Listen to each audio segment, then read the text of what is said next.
Another big news item that just dropped yesterday was by Brett McMurphy that the move for OU and Texas to the SEC could happen, and it's moving in the direction with some momentum there that could be announced within the next month or so. That could happen by Mm. 2024, which would be a year early than what it's currently projected at. Now, if you read through that article, it's kind of unclear exactly why it's happening now, where the pathway is, because there's a lot of TV network. I guess legalese and jargon that needs to get worked through. And I think Fox is probably the biggest one there that's not wanting to let go of OU and Texas inventory because that suddenly devalues their Big 12 package. So we'll see what happens there.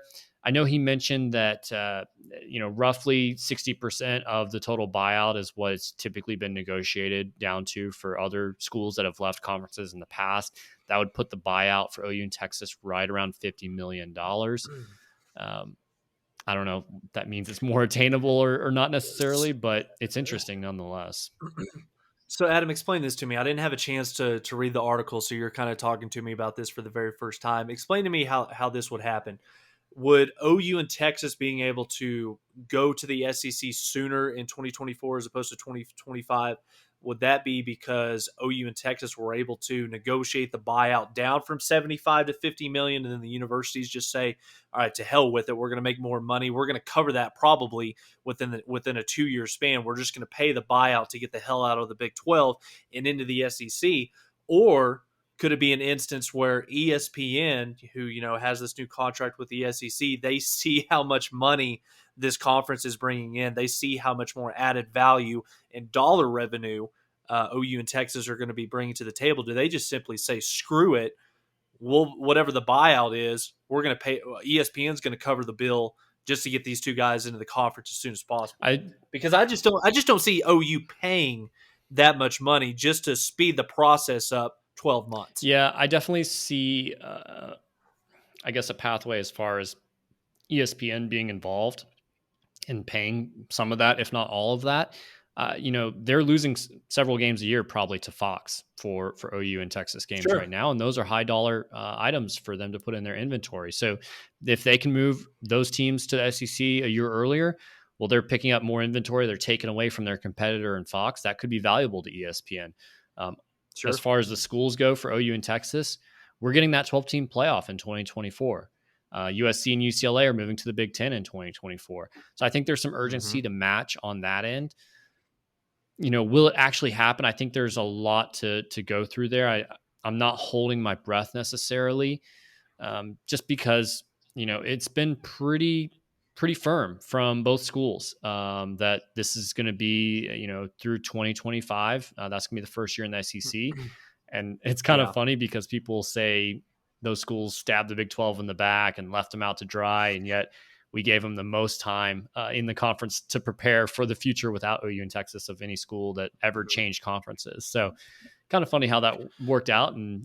But it's fine. OU, I think, will continue to build and get ready for the SEC. And I don't want to say like I'm scared of the SEC or that OU needs more time, but like really OU just needs to get their act together. You don't want to go in the SEC in year one, embarrass yourself and roll out a 6-6 year, whether that's 2024, 2025, or whenever. You just don't I, want to go in and immediately start limping around.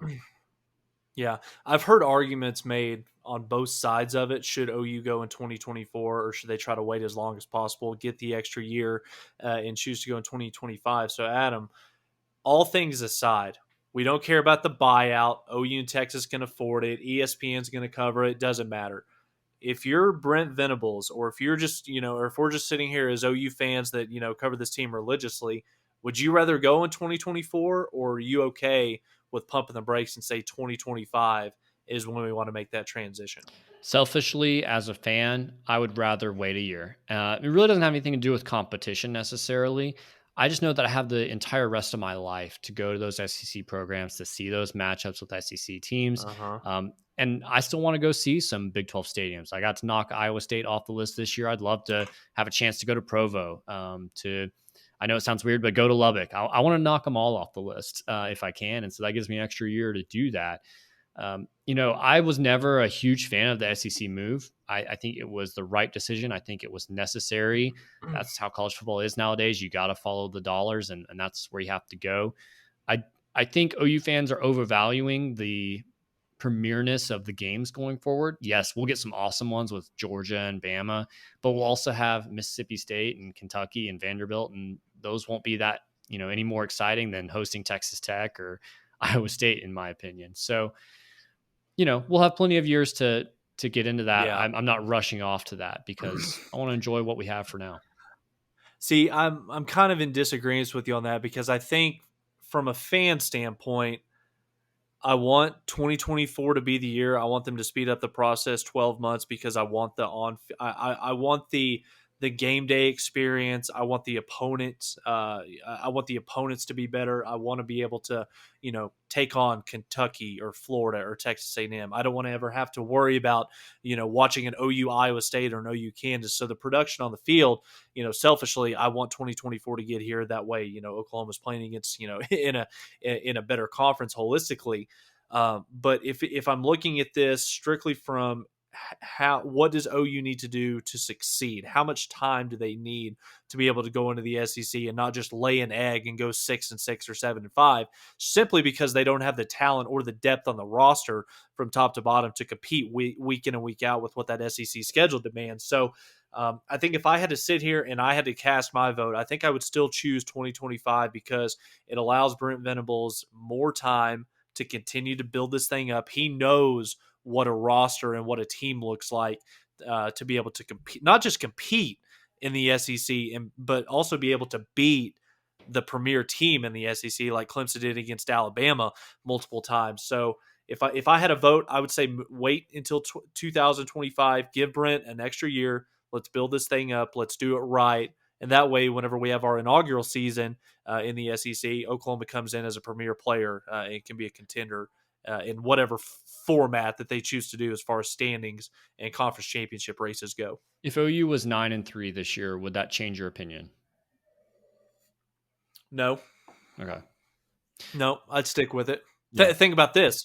If Oklahoma chooses to go to the SEC in 2024, and that's what the university, Joe C., ESPN, that's what the conference decides to do, you've got Jackson Arnold probably making, his his debut as far as, getting meaningful reps against an SEC schedule. So give me a little bit of extra time. Let's let Jackson Arnold and this group get ready and have a little experience before we go into the SEC. Yeah. If you go to the SEC in 2024, you have Brent Venables' current class, the one that is about to sign here in a couple of days.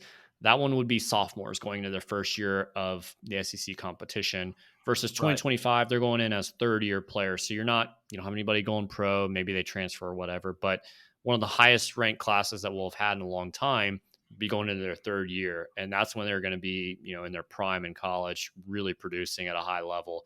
So I think there's a lot to say there. That could work out. Either way, it's not something we can control, really. It just is what it is. OU needs to build up fast.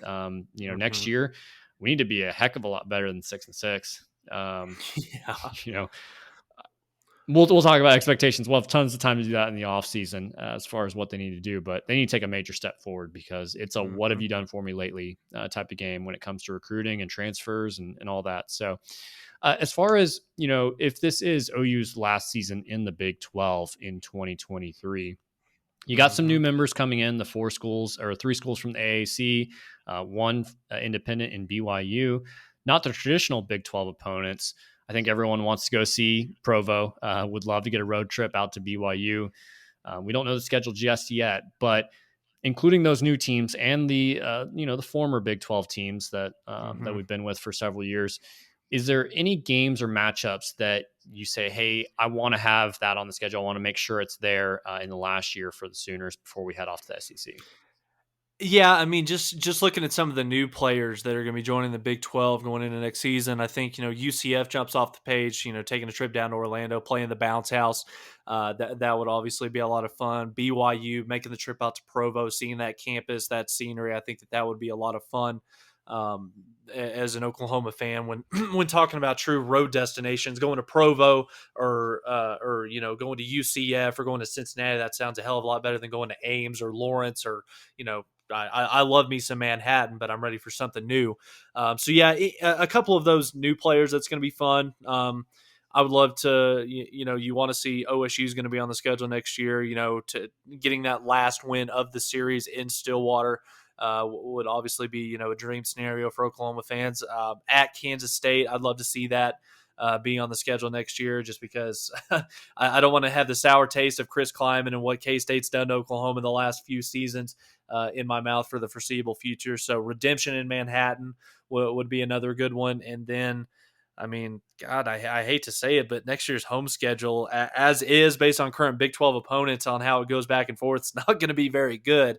So hopefully we can get some new blood and we can get a couple of those newcomers into the Big 12 conference coming to Norman next year. But BYU and UCF would be my two if I could pick. Yeah.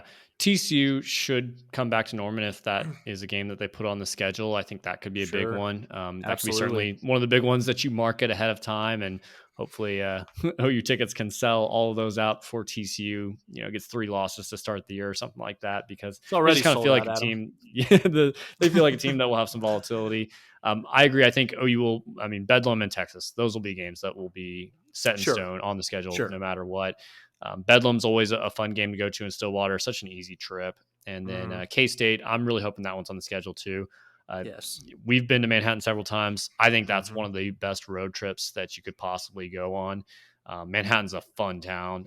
It's one of the most underrated college towns out there. It's a great stadium, passionate fans, great tailgating. If that's on the schedule, Sooner fans go to that game. Like, that one is a must go to. I would love to see Texas Tech in Norman just to avenge that loss. Not really interested in the matchup necessarily. And then, of course, the gold mine. OU fans would lose their minds if we could go to Provo and play BYU, which means it probably won't happen. But Orlando, really, because we're going to Orlando here for the Cheez-It Bowl. That's a game in an area that OU could play in a lot. I could just see the Big 12 knowing that it's going to be Oklahoma's last year. I could just see them just doing something to try to screw OU, where, maybe Oklahoma, goes to Orlando to take on UCF in a late night game. And then they've got and then they've got the Red River Showdown the following Saturday. Oh, then after you play Texas, then we're going to send you out to Provo the following weekend to take on BYU. So, with OU and Texas, I wouldn't put it past the Big 12 to have some shenanigans up their sleeves as just kind of a parting middle finger to those two programs as we leave the conference and go on to bigger and better things. But